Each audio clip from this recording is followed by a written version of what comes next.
자, 오늘 말씀 앞에서 우리는 스데반의 죽음을 목격했습니다. 어제 우리가 함께 나눴던 말씀인데요. 그 죽음과 관련해서 성경은 우리들에게 한 사람을 소개해주고 있는데 그가 바로 훗날 바울이 되는 사울입니다. 오늘 우리가 읽진 않았지만 오늘 읽은 8장의 첫 구절에 보면은 어떤 말씀이 기록되어 있느냐면은 자, 사울은 그가 죽임 당함을 마땅히 여기더라 이렇게 되어 있습니다. 여기서 그는 스데반을 말하는 거죠. 그러니까 사울은 스데반의 순교를 아주 당연하게 여겼다라고 하는 그런 말을 이 성경이 들려주고 있습니다.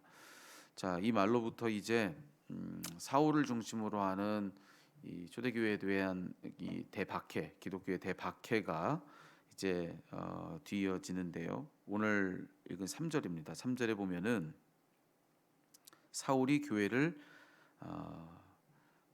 잔멸할세 이렇게 되어 있습니다. 사울이 교회를 진멸했다 이렇게 되어 있죠. 자, 이 말씀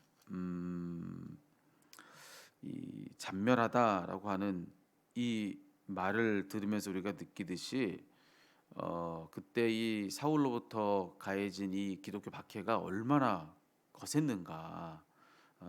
정말로 그 하나도 남겨두지 않고 샅샅이 다 찾아내서 모두 다 멸했다는 겁니다. 영어 성경에 보면 destroy라고 되어 있어요. 완전히 초토화시키는 겁니다. 이게 지금 사울의 박해로 말미암아서 초대교회 공동체에서 일어난 일이었다라고 하는 것을 일러주고 있습니다. 아주 짧은 표현이지만 이 잔멸하다 이 말 한마디만 그냥 들어도 그때 있었던 이 박해가 얼마나 거셌는지를 그냥 우리로 하여금 느끼게 해주는 그런 대목이라 할 수가 있습니다. 조금 더 그 대목을 구체적으로 그 뒤이어서 설명해주고 있는데 자, 사울이 어떻게 했느냐면은 각 집에 들어가서 이렇게 돼 있죠. 각 집에 들어가서 남녀를 막론하고 모두를 다 잡아다가 옥에 넘겼다 이렇게 되어 있습니다. 뭐 정말로 하나도 남김없이 다 샅샅이 뒤지는 겁니다. 그래서 한 집 한 집 그냥 뭐 이 도성에 누가 있는가 이게 아니라 그 집집마다 다 살펴가지고 남자든 여자든 다 막론하고 다 잡아다가 옥에다가 다 넘겼다. 잔멸했다는 거죠. 예. 자, 이런 이 구절들을 보면은 사울이 이때 이 초대교회에 대한 박해에 대해서 얼마나 열정적이었는가. 자, 이걸 우리가 아는 겁니다. 그것은 우리가 이후에 이제 회심을 해서 그가 바울이 된 다음에도 그가 교회를 세우는데 얼마나 열정적이었는가. 이제 그걸 보는 것만 가지고도 이제 우리가 가늠해 볼 수가 있는 게 있는데 여러분 후에 그가 교회를 세우는데 정말로 얼마나 열정적이었는가를 우리가 사도행전의 다른 모든 말씀들 그리고 그가 썼던 서신서들 그리고 교회 역사를 통해서 우리가 그거 알고 있잖아요. 그걸 받지 않습니까? 근데 똑같이 그 열성을 가지고 그 열심과 열정을 가지고 지금 아직 그가 사울이던 그때에는 반대로 교회를 허무는데 그렇게도 그렇게 자기의 전력을 다했다. 이 말을 지금 성경이 해주고 있다는 것이죠. 그러니 여러분 지금 우리가 이 사울이 얼마나 정말 이 거세게 기독교를 박해하고 있었는지 그걸 예상해 보는데 전혀 어려움이 없죠. 자기 온 힘을 다해서 교회를 박해하고 예수 믿는 사람을 핍박하고 자 그게 사울이 지금 여기서 하고 있는 일인데 자 그래서 그 결과가 무엇이었는가 우리가 그걸 좀 확인해 보자는 거예요. 자, 그 정도의 열정으로, 그 정도의 열정으로 교회를 핍박하고 믿는 자를 박해하고, 자, 만약 그가 그랬다면 그러면은 그 결과로 교회는 위축되고 믿는 사람들은 다 떠나가고 이제 그래야 될 것 같은데 오늘 성경은 그 결과가 정반대였다는 걸 우리에게 일러줍니다. 오늘 보면 4절인데 이렇게 되어 있죠. 흩어진 사람들이 두루 다니며 복음의 말씀을 전할세 이렇게 되어 있습니다. 이 대박해로 인하여서 교회는 자, 무너지는 것 같았고 사람들은 다 떠나는 것 같았습니다. 하지만 보니까요, 그렇게 다 흩어져서 교회가 무너지고 사람들은 다 떠나가고 자 그렇게 흩어졌습니다. 모은 성도들이요. 자 그래서 끝났는가? 아니요. 그들은 그렇게 다 흩어져서는 뭘 했냐면은 두루 다니면서 복음의 말씀을 전했다는 겁니다. 예. 오히려 그 이 박해 이전과 이후를 생각해 볼 때 이후에 더 강하게 이 기독교는 번져 나가더라는 것이죠. 그 이전에 그냥 한 곳에 모여 있었다고 한다면은 이제 막 박해가 이루어지니까 이제 이 복음은 한 곳에 머물러 있지 않고 도리어 이 박해를 또 계기 삼아서 그로 인해서 이제는 그 복음은 오히려 더 사방 온 곳에 이 다 퍼져나가면서 모든 사람들을 이 복음으로 변화시키는 그런 일들이 막 일어나더라는 것입니다. 왜냐하면 사람들이 흩어져서 막 복음을 전하는 겁니다. 어, 여러분 오늘 이 성경 말씀해 보니까 그랬던 그 사람들 중에서 빌립이 있었는데, 자 빌립이 두루 다니면서 또 복음을 전하는 겁니다. 그랬더니만 어떤 일이 벌어집니까? 막 그가 하는 말을 듣고 또 그가 하는 표적을 보고 사람들이 다 그의 말을 듣고 주께로 돌아섰다라고 하는 것이죠. 그래서 그가 있었던 그 성읍에서 큰 기쁨이 있게 됐다. 이제 이런 이야기입니다. 사울을 비롯한 유대교 지도자들은 자기들이 그렇게 하면 교회가 무너질 줄 알았던 거죠. 근데 오히려 그 결과로 교회는 여기저기서 다 더 힘있게 세워지더라. 이게 오늘 성경의 말씀입니다. 여러분 우리는 여기서 하나님이 누구신가? 우리 하나님이 어떤 분이신가? 이제 그것을 알게 되는데, 자 하나님 어떤 분이십니까? 그분은 역전의 하나님이신 거예요. 우리 하나님 역전의 하나님이시다. 오늘 이 새벽에는 여러분 기도 중에 그 하나님을 다 찾고 부를 수 있게 되기를 바랍니다. 여러분 우리 하나님 어떤 분이십니까? 여러분 역전의 하나님이세요. 그분은 뒤집는 분이세요. 여러분 예수님이 이제 그 가장 결정적인 증거인데, 예수님을 보면서 우리가 깨닫는 건 뭐냐면은 하나님은 실로 뒤집는 분이신데 죽음을 생명으로 뒤집는 분이시라는 겁니다. 그 예수님이 그 생생한 증거 아니겠습니까? 하나님 뭐든 다 뒤집을 수 있는데 여러분 죽음도 생명으로 뒤집어 버리시는 분이시다. 그것도 하실 수 있다.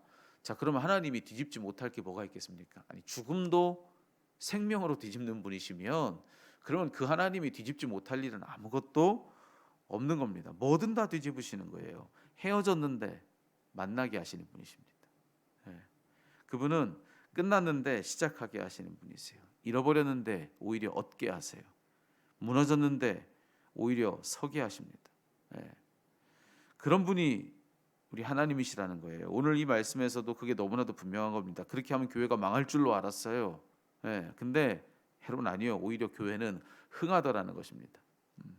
그래서 오늘 말씀 2절에서 사람들은 자 스데반의 죽음으로 인해 다 크게 슬퍼했다. 거기 그렇게 되어 있잖아요. 2절 오늘 본문 시작했을 때 사람들이 정말 엉엉 울면서 슬피 우는 그런 장면으로 이 말씀이 시작됐잖아요. 근데 하나님이 다 뒤집어 버리니까 여러분 오늘 우리가 읽었던 이 본문의 끝장면에서는 우리들이 어떤 구절을 읽게 합니까? 그 성에 큰 기쁨이 있더라. 슬픔을 기쁨으로 확 뒤집어 버리시는 겁니다.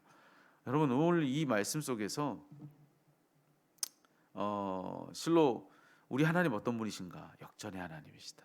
역전의 하나님이시다. 예.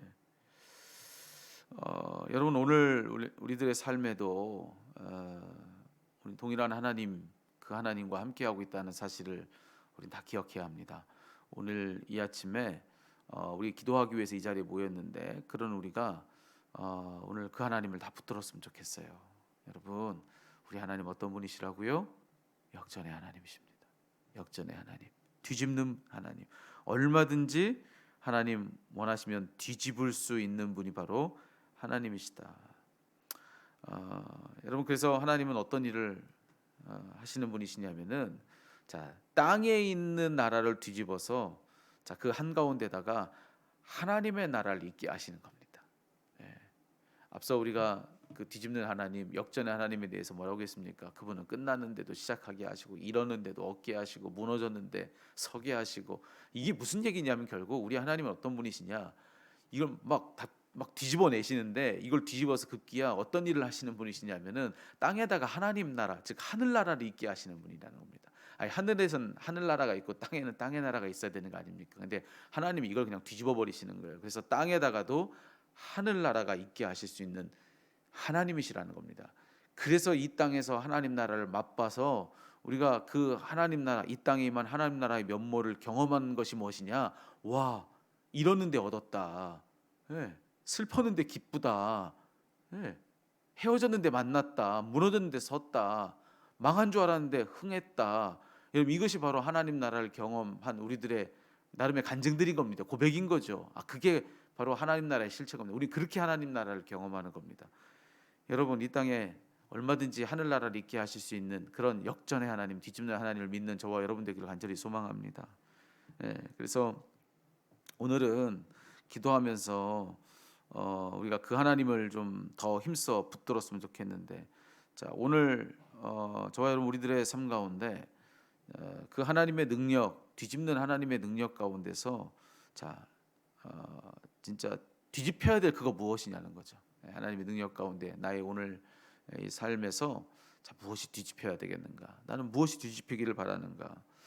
여러분, 그것을 바라면서 여러분, 하나님은 그걸 뒤집을 수 있는 분이십니다. 다 잃어버린 건강 한복판에서 그 사람을 소생케 하시는 분, 걷고 뛰게 하시는 분, 하나님을 찬미하고 노래하게 하시는 분, 뒤집으세요. 뒤집는 하나님이세요. 역전의 하나님을 찾고 부르는 오늘 이 아침이 되기를 간절히 소망합니다. 그래서 바라기는 오늘 이 아침 그렇게 기도하는 가운데, 그 하나님을 찾는 가운데 오늘 우리가 읽은 이 마지막 구절의 이 말씀이 우리들에게 정말 응하여지는 그런 은혜가 있기를 바라는데, 오늘 이 마지막 구절은 뭡니까? 뭐라고 이야기하고 있죠? 그 온 성읍에 기쁨이 충만했다, 이렇게 이야기를 해주고 있지 않습니까?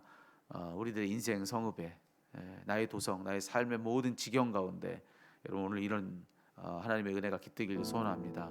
하나님이 큰 기쁨을 주셔서 여러분의 모든 것을 정말 뒤집는 그 은혜로 말미암아서 그런 기쁨을 주심으로 여러분, 오늘 하루가 또 여러분에게 복되기를 주의 이름으로 축복합니다.